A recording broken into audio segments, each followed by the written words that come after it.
A 24-year-old woman runs barefoot into the night.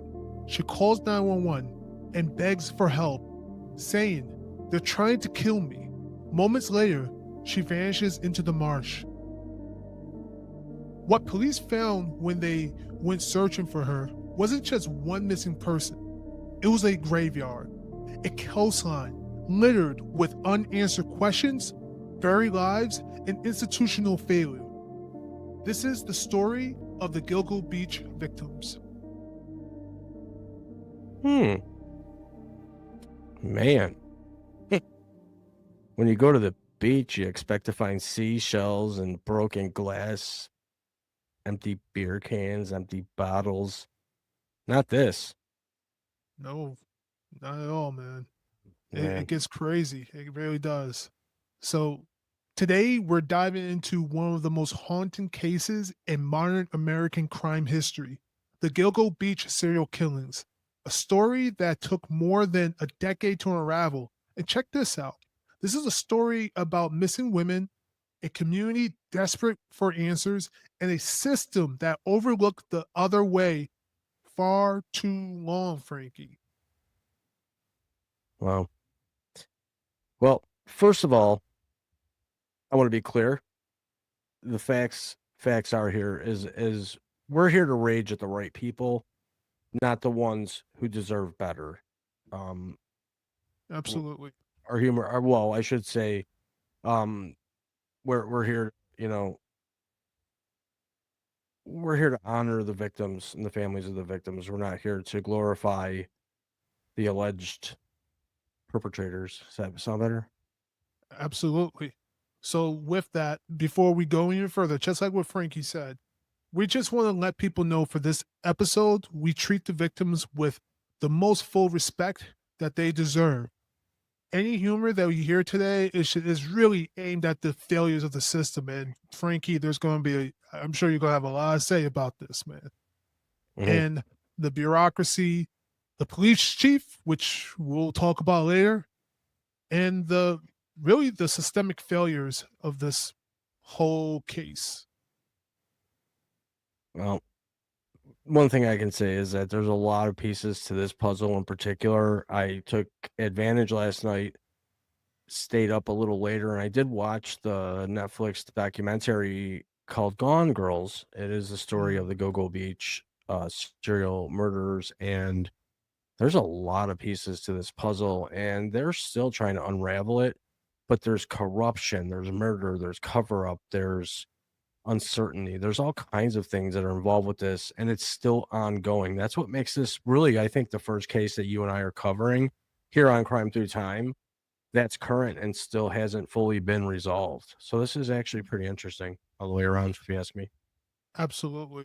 And tonight we're just going to break down this case and how it really shook the community in Suffolk County because all this happened in Suffolk County. But I will even say that this is a whole New York State epidemic with this particular case. This this case in particular started in Suffolk County, but it also works its way up to New York City and even outside of New York City. This is a very very awful case to say the least, my man. Yeah. So so when did this all start? That's my question. When did this all start? Absolutely. So on May Because it 1st, was oh, go ahead. no, I was gonna go ahead. That's all good, man. So on May 1st, 2010, a 24-year-old Shannon Gilbert made a frantic 911 call from Oak Beach, Long Island. And she was running from someone. And then she told the dispatcher that they're trying to kill me. Then she just flat out disappear. As a matter of fact, I saw Gone Girls too, the Netflix series, and that's how I believe that's how they started off, right, Frankie? Yeah, it started off with the 911 call and all that, but it took quite some time for them to catch up with the right guy. There was a few false arrests in there, but we'll get into that a little later on, I believe. Yeah. But even that 911 call, man, it's just you Creepy. hear it. What was that? creepy. It is very creepy. And then, I mean, it's just so bizarre. So, so Frankie, months later, during a routine training exercise with a cadaver dog along Ocean Parkway, that's over in Long Island, the police weren't even looking for new evidence. They were hoping to find Shannon, but then what they found was something completely different. So that first, they found they did found a body, which is really sad, unfortunately. But then, Frankie, there was a second body, and then a third, and then a James, fourth, all within a quarter-mile stretch, man. I mean, how do you trip over 4 bodies and just think it's bad luck? It's just beyond me. Then it seemed like they took it very seriously from the sounds of it and from what I, viewed and took in with the documentary. No, I agree. It's pretty chilling where they were originally looking for one person, and then they ended up finding multiple women, multiple bodies, so to speak, 4 in particular.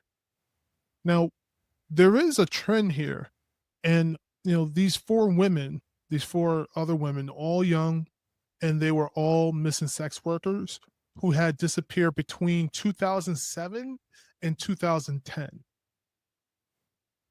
There was a timeline too. It seemed to be a pattern anywhere from like June or July during the warm months that Right. it was like always a year apart. It almost seemed like a pattern. And you know what, Frankie? This is just something that I just thought about. And when we do this show, we prep and we do our research and everything. But it's just one thing being a New Yorker, you know, growing up in Queens, New York, and then living in Buffalo, living pretty much familiar with the whole state. That 2007, 2010 range, Frankie, this was post 9/11. You know how many security cameras and security guards and all this stuff they had in the city and including Long Island? But as we dig deeper, especially in the documentary, found out that they were finding he was picking up some of these women in New York City and then drive them off to Long Island. Long Island, yep. He was meeting him on Craigslist. So I found the timeline. So July 6, 2007, Brainerd Barnes, um, hang on, was found. Um, she was the first of the Gilgo Four. She went missing in July of '07. She was a Right. single mom, living in Norwich, Connecticut. She had begun working as an escort, and on July 6, 2007, her cell phone was contacted by a burner cell phone. And between July 6th and the 9th, there were 16 interactions between the caller and her. And it says here her sister Missy received a call from Maureen late at night from Penn Station in Midtown Manhattan. An interview in 2020, she told 48 Hours Maureen said she was going to take the train at midnight. Never saw or heard from her again. Mhm. Let's see. So that So begins the timeline. So you get an idea. It started in 2007, and that one was July of 2000, July 8th of 2000, July of 2007, July of '09 was the next one, July Mhm. 17th was the next one, June of 2010, 3 years later, or 1 year later, excuse me. So it all seemed to be between June and July that this Mhm. was, and then September that was kind of out of the MO, and then in December they still couldn't find somebody. But that kind of gives you an idea, and I did find a picture here of the locations of all the bodies. I can share that on the screen if you want to see it. Kind of Yeah, gives you an let's do it. idea. I mean, it gives you an idea of there's something going on here. Um, Let me pull this up because I think this is key for people to see. So let me pull this up. So there's the um full screen layout. There, There we you go. can you can see they found all these different girls, and then there was an Asian male. I think you had mentioned before we got on the show that it might have been a transgender and maybe thought to have been a female, and it turned out to be a male, and they still have one Jane Doe, and then a toddler was involved. So the distance between the victims is, wow, it's about a half mile, and the longest being 1.4 miles. So I guess what that says is that's somebody's dumping grounds right there. Yeah. That's somebody's This, dumping grounds. yeah, this guy knew what he was doing, and this guy had a bit of an advantage because of what I'm about to share. So the Suffolk County Police initially hesitated to declare a serial killer was at work. They said it was too soon to tell. Meanwhile, the community was in shock. Families of missing persons have been sounding the alarms for years. As a matter of fact, in the documentary, the families actually united together. Yeah, they You did. remember You're that? right. Yeah, Yep. they united together because it was like enough was enough. This was getting out of hand, and they felt like this something wasn't right. And you know what? I think their gut intuition told them that more needed to be done, Frankie. Yeah. More needed to be done, and we know now why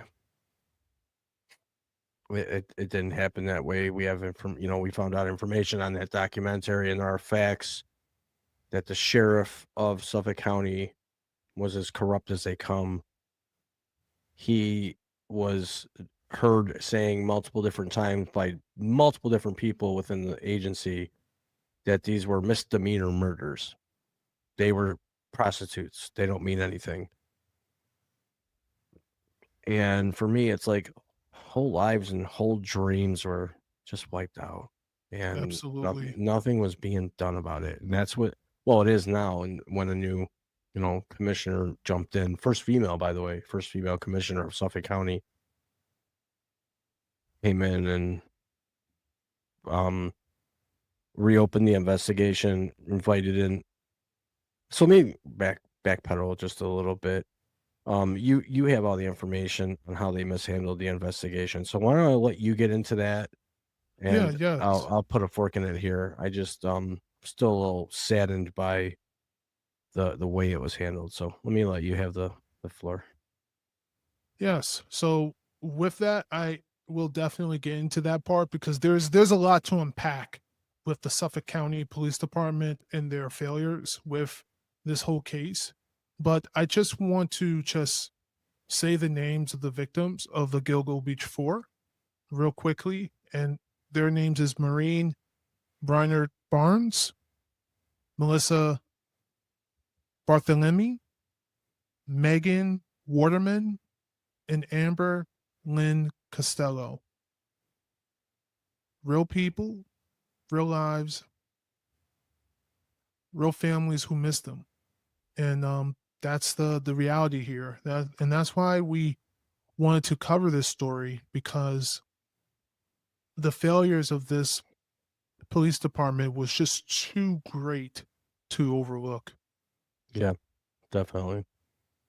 And like I said earlier, whole lives, whole dreams just wiped out. They were daughters, sisters, mothers, cousins, aunts, friends, Right. and no, they didn't deserve to die that way, regardless of the work they chose. Like I said, every life matters.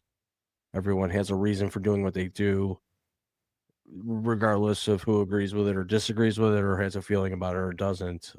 Every life matters in this case. So yeah. Their disappearances, Frankie, it wasn't treated with urgency. That was the biggest issue with this one.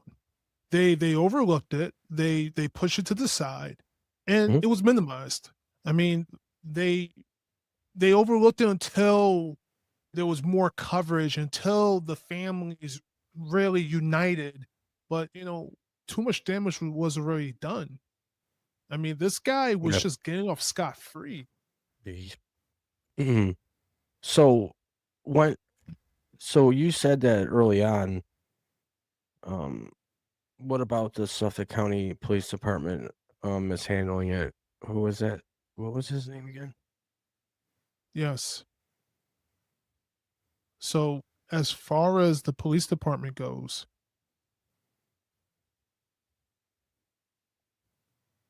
yeah. So Frankie, I do have it. Let's talk about the corruption here. And it starts with the Suffolk County Police Chief, James Burke. So there's a lot of deep corruption going on in this whole police department. And first of all, Burke actively blocked the FBI involvement on the Gilgo Beach investigation. He wanted to keep everything in house. That was the first thing, which, you know, Frankie, I know you're like you're very familiar with some law enforcement. I think you've done some work in the past, and it's not uncommon for some of these people to like let them handle it themselves. But I mean, I think personally it's just odd when you have so many people missing and the FBI is curious that want to get involved for them to just say, no, we're going to handle it. That was the one red flag there. Well, first and foremost, let me clarify. I never worked in law enforcement. I just have an education, Right. a background in, criminal justice. But what I can tell you is from what I saw and what I watched on this documentary, the FBI is not most times welcomed into local agencies and county sheriff because they don't want the federal government coming in and being the heroes. So they try to keep it in house. The weird thing about this, though, is when Chief Burke took over the position of commissioner, that's when he decided they're all going to go and we're going to keep this in house. They were Mhm. working actively as a task force, and he disassembled that task force and pushed everybody out the door to take it back on by himself. That's where people started to get squirrely and wonder why. And that's where I think a lot of the feelings of these victims' families, friends, Yeah. started to get angry impatient. Why? Why did he do that? And then the rest is in your hands because you have the story on why he decided to do that. He was running his own But agenda, essentially. now, Frankie, there's more. There is more about this guy. Oh boy. Shoot.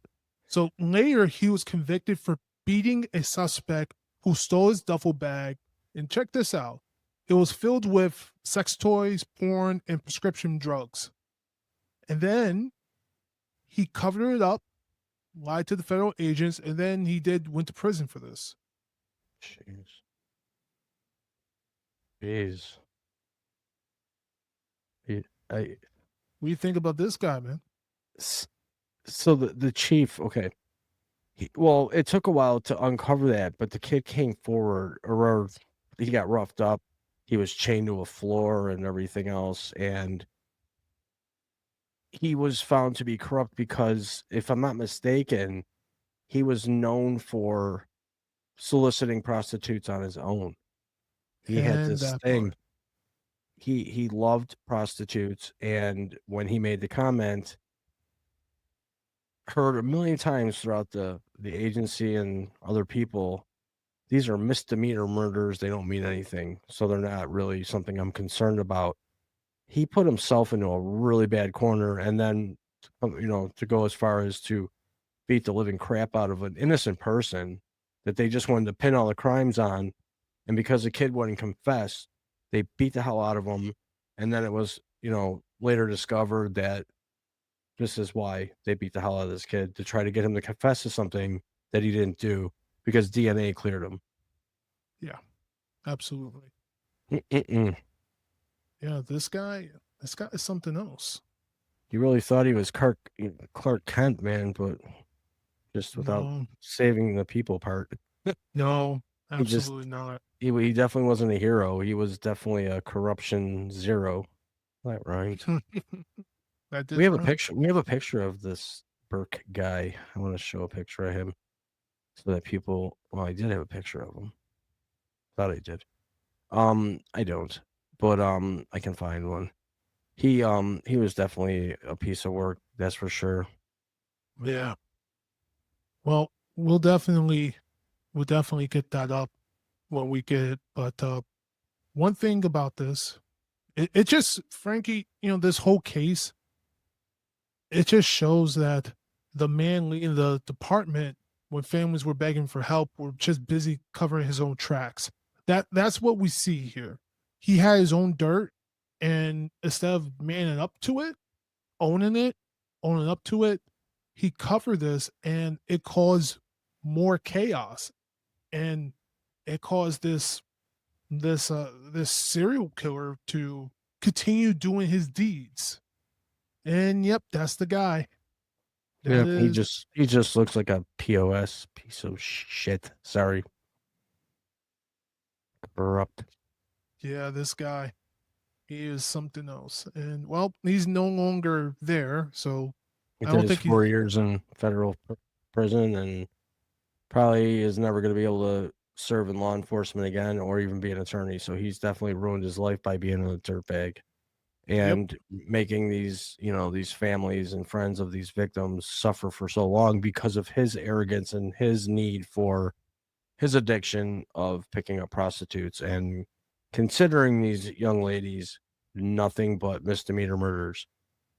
And there was speculation that he might have been in corroboration with the actual who they have in custody now as the alleged Long Island serial killer. There's speculation that he could have been involved in a way. right, right. Not sure. And I mean, yeah, and all this is all speculation right now. I mean, as we know, this is still ongoing. I just want to point out with this particular case is that there was so much delay and so much denial. It just cost so much time, Frankie. It just cost so much critical time. Can you imagine if none of the stuff going on with the police chief was happening and they actually did their due diligence right from the jump? I mean, they probably would have figured this out probably much quicker than what we have right now. Well, when they brought in the new commissioner, like I said, was the first female commissioner to ever be in Suffolk County. They figured out in 6 days information that could not be figured out in 12 years on this whole case. So that goes to show you um that things definitely weren't being taken seriously and they weren't being investigated Yeah. properly. So when she took over, her name, hang on a second, I So can't there find was, it. if I recall, there was the Burke guy who was corrupt, and then there's her, the first. I think she was the first female police chief in Suffolk County, and then I think she left as well, Yeah, and then she ended up I think resigning. yeah, she She, resigned. yeah, I really don't recall what was the reason why, but I don't think it was anything bad on her end. I think it was just too much or whatever that was. But it sounded like she was on the ball when she was there. She was ready. She was ready to go. And her time there, she was able to get more done than what the other guys were doing beforehand. And Absolutely. then I think from there, it pretty much helped pass the baton to the new police chief was able to get an arrest. But we'll get to that part. S- Well, before she came, it was like these cops were just solving crimes, and like I said earlier, it was like a bad episode of Scooby Doo. Right, right. They weren't really investigating it as deeply and as in much detail as one would think when it comes to a bunch of bodies, especially young females popping up in the same stretch of Long Island I and in a mean, pattern and all, you know, killed in similar ways, which would be the mark of a serial killer. And it was just shoved under the carpet until she came in. And I think she might have left, and I don't quote me because I don't know. She might have left just because she got to the part where she was like, there's just nothing else I can bring to this. There's no other value I can bring to this. It's been I think, handled. yeah. Yeah. And I've, and let's face it, I the trauma just, let alone the families and the victims' families and Mhm. friends having to deal with this trauma. Imagine the trauma that has to be put on these police officers and all these agencies that have to find these bodies, have to look into this and find out disturbing stuff and do the investigations. It's got to take its toll on people. And you being the medical or the mental health professional would probably know more so about that than me. Yes, sir. And this actually brings up an important topic of vicarious trauma. If that was the case with her, I mean, with anything like this, vicarious trauma can definitely happen, especially people in law enforcement. And that's when someone that's not per se involved with the trauma themselves, but because they witness it or was exposed of it, they get that third person level of trauma.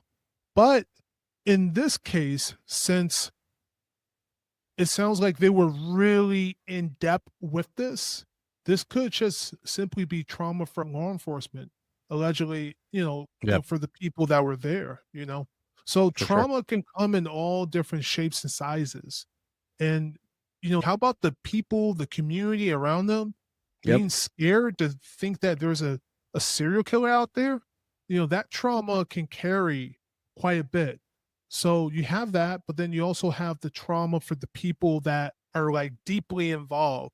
And then, of course, people who weren't as involved, like people like maybe in the police department, but that wasn't in the case, just to find out that something this egregious is going on. So that also can be a thing. But that's trauma in a nutshell. I'm not diagnosing, we don't do that here. But, as far as trauma, that's something that can definitely occur with law enforcement. And that is actually a topic that gets overlooked in the world of law enforcement that, they suffer trauma in many of these really disturbing cases. The trauma not only in law enforcement, but in overall first responders too. That of Absolutely. firefighters, EMTs, paramedics, medical professionals.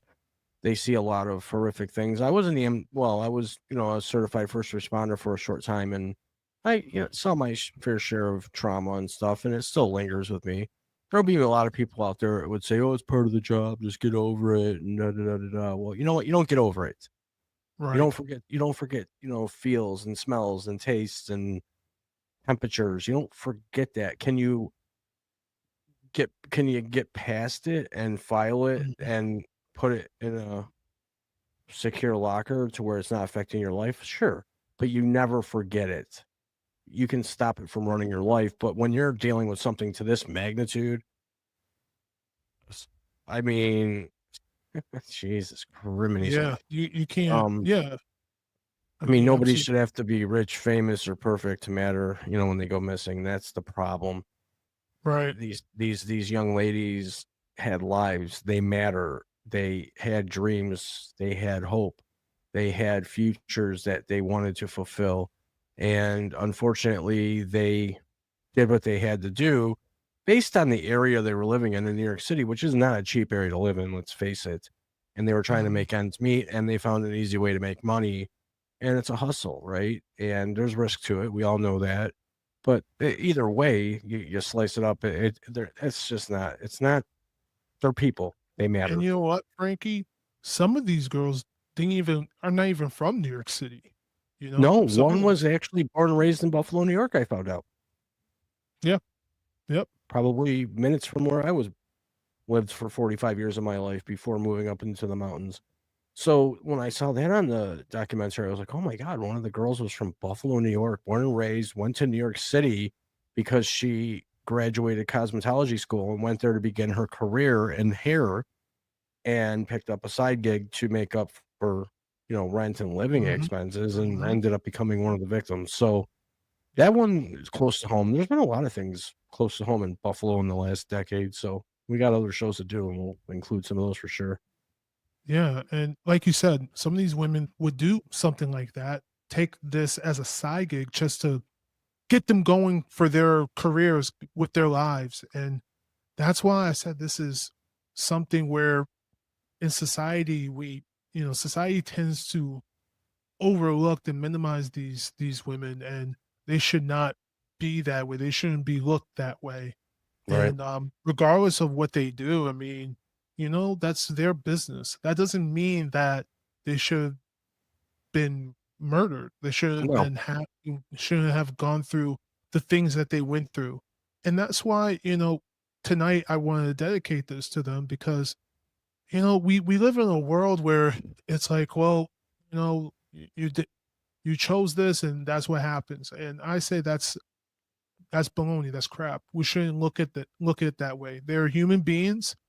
Doesn't matter what they've done. Doesn't matter what they chose to do. Regardless, they were human beings. They wanted much more in their life, and I can tell that you know this doesn't define them. Right? They Right. look at this what they did, and that defines them. They put a label. But you know what? I believe that that's not who they are. There's more to them. And then you have these monsters that come in and look at them this way so that psychologically they can minimize the person to really do the deeds that they do. But Yeah.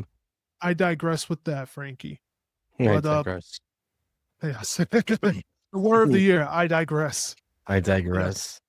So in 2023, they did bring in this guy Rex. It's everyone thinks it's Herman. It's Herman. Herman. Herman. This Yes. is the guy right here. Herman. Rex Herman. He was an architect consultant and had Yeah. an office on Park Avenue. But it was weird because the neighborhood he lived in was a nice neighborhood, right? And his house was a dump. And even Yes. kids would cross the street to walk past his house, trick or treating. No one wanted to go near his house. His house was just a disaster. The neighbors were always wondering Right. why. He was a loner. He stayed to himself. He was creepy. But then on the other side of the fence, he was a businessman, an architect consultant on Park Avenue, That's wild. Yeah. Yeah. right? Absolutely. I mean, if you're an architect consultant, get an architect over your damn house and fix it up. But And I think that there was a lot of things behind that too, and when they finally brought him in, I wanna say, if I remember correctly, it was in 2023, just a couple of years ago, they brought him in. That's why it's still ongoing, he's still being held. This was his July official 2023. I think this was his picture when he was booked into the jail. I wanna say that was his booking picture, I could be Yep. wrong. So, That yeah, was I mean, him. this was July 2023. 13 years after the first bodies were found, the Way police too long announced after. arrest. Way too long. Like you Way said, too long. 59 years old, and he was living in Massapequa, Yep. Massapequa Park, which is about an hour from the Massapequa. city. And this and all this is alleged, of course. This is Mhm. alleged that this could be the guy or not, but it's all alleged. So Well, keep there's no the case hasn't been concluded, so it's correct. everyone's innocent until proven guilty, and the court of law will be clear about that. This show is simply our opinion, our expressed opinions, and that's about it. And we're here just for informational reasons and entertainment purposes only. We just want to, put that disclaimer in there. But Right. so anyways, back to this guy. He was brought Yeah. in. Rex. He was supposedly identified by the one girl that got away that met up with him and decided no, this isn't a good idea, Mhm. and he was taken in custody and has been held since that time, and they've been investigating it ever since. So anyways, Yeah. So, i'm I just i'm mean, just speechless at how bad that this case was handled, or was handled up until this point. well, Frankie, the weirdest thing about all this was that just like many of the past serial killers that we've covered, that it looked like a normal suburban dad, a family man, right? Commuted to to Manhattan every day, He owned his own architect firm. Like I believe he owned it, and he was just living in this very almost dilapidated home in Massapequa Park, which is a pretty nice area in Suffolk County. I mean, I've been there once or twice. I mean, I tell you one thing: if you're from the city, if you're from Queens, if you're going to Long Island, especially Suffolk, you're most of the time you're going there for some sort of business. And I was there for business because Suffolk County is pretty far out, you know. Yeah. But yeah, Massapequa Park was pretty far out. So yeah, all this was happening, and allegedly this might be the guy. But the thing is that it was 13 years. 13 years, over a 13 years. decade. Yeah, Real over quick before I forget, if anybody has any questions about this show or any of the other shows that we've already done, or they have any show ideas that they'd like us to put on a future episode, definitely email us at info@rawlive.com. In the subject line, put what you want to talk about, and then leave us information to get back to you if you want us to. But I just wanted to make people aware that they can let us know what they feel about the show. If they have any questions about the show, if they want anything to be brought up on the show, we can definitely try to accommodate within our scope of expertise.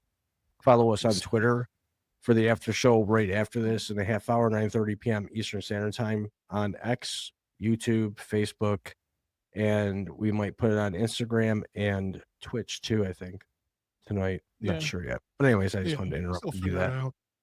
So yeah, Frankie, here's the interesting part after the arrest. So there were some cracks. The police found burner phones with this guy.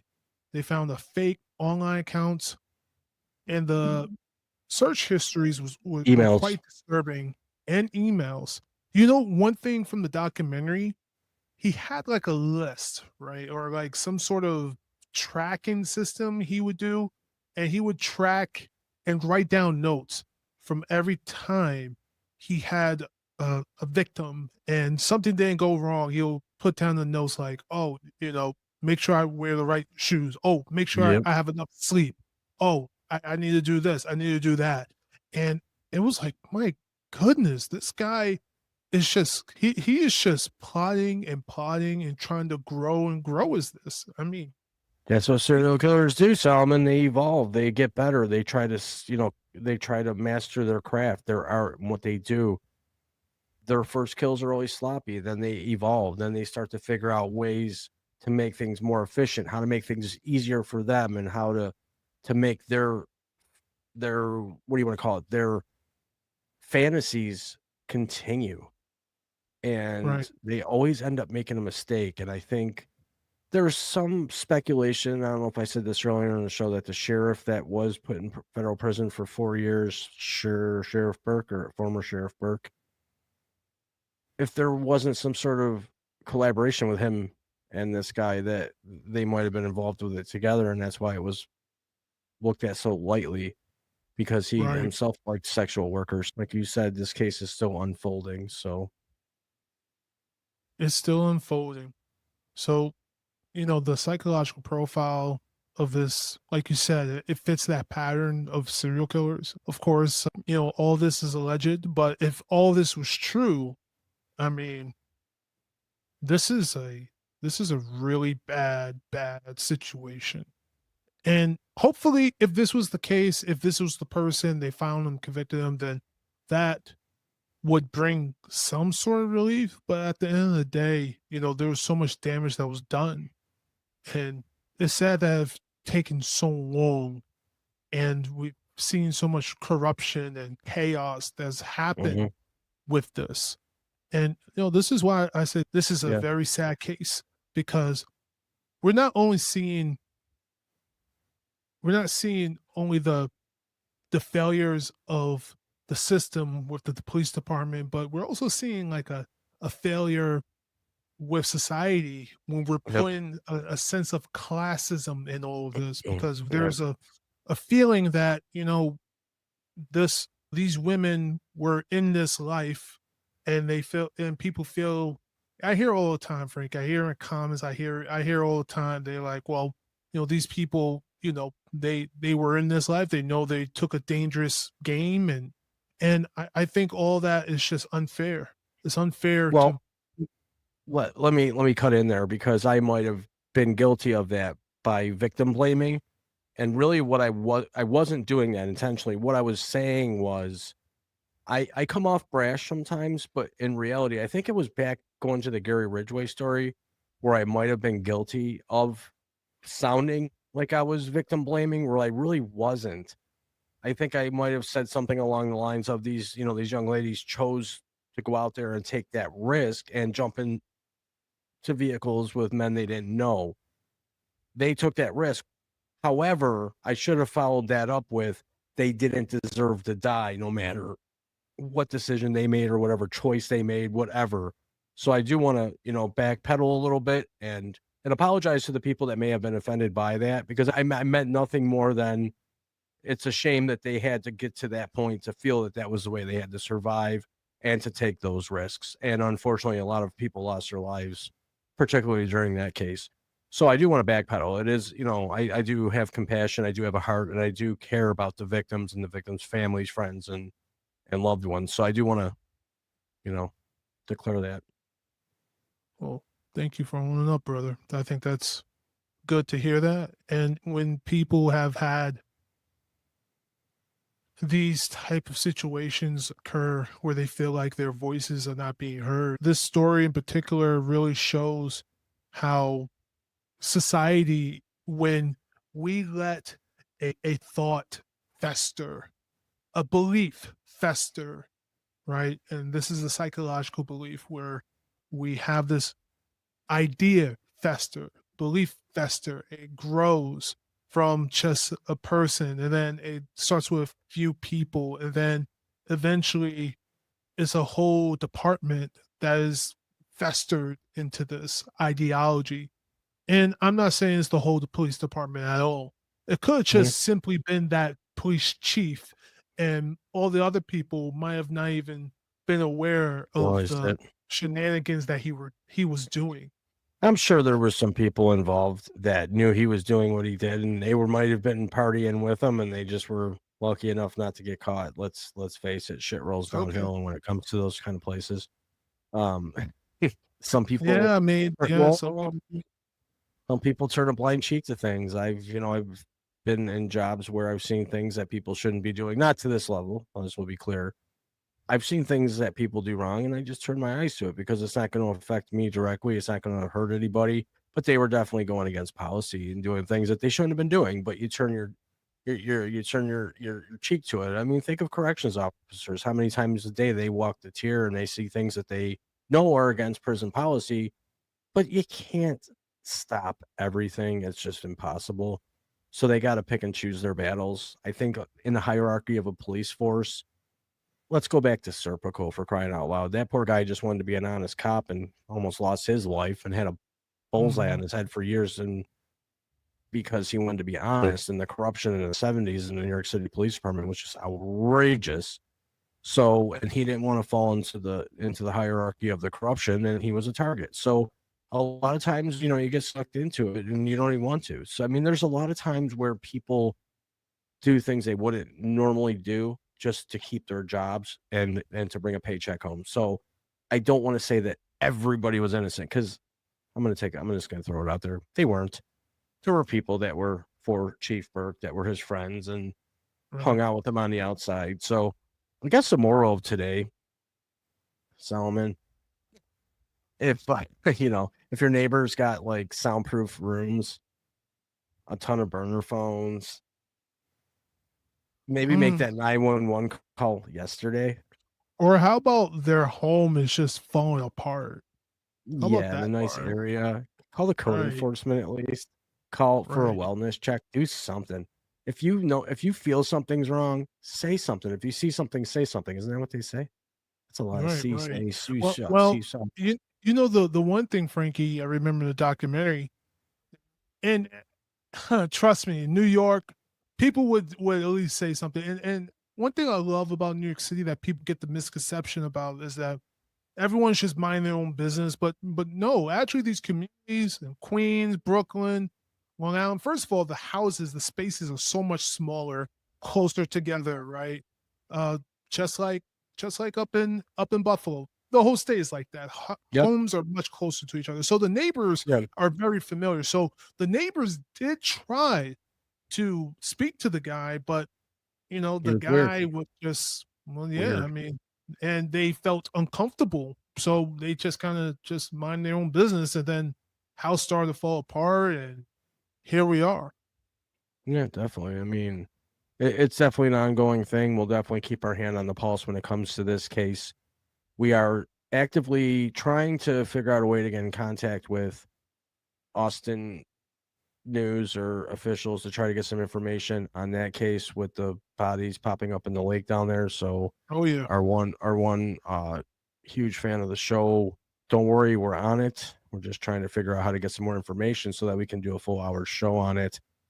Don't forget to join us on our after show again here at 9:30 Eastern Standard Time on X, YouTube, Facebook, Instagram, and Twitch. We will be there. Probably not as long tonight as we were last week because Solomon and I are tired, and Solomon is expecting a child. So, wifey Yes, could indeed. be being raced to the hospital during the live after show. Which at which point I'll be like, what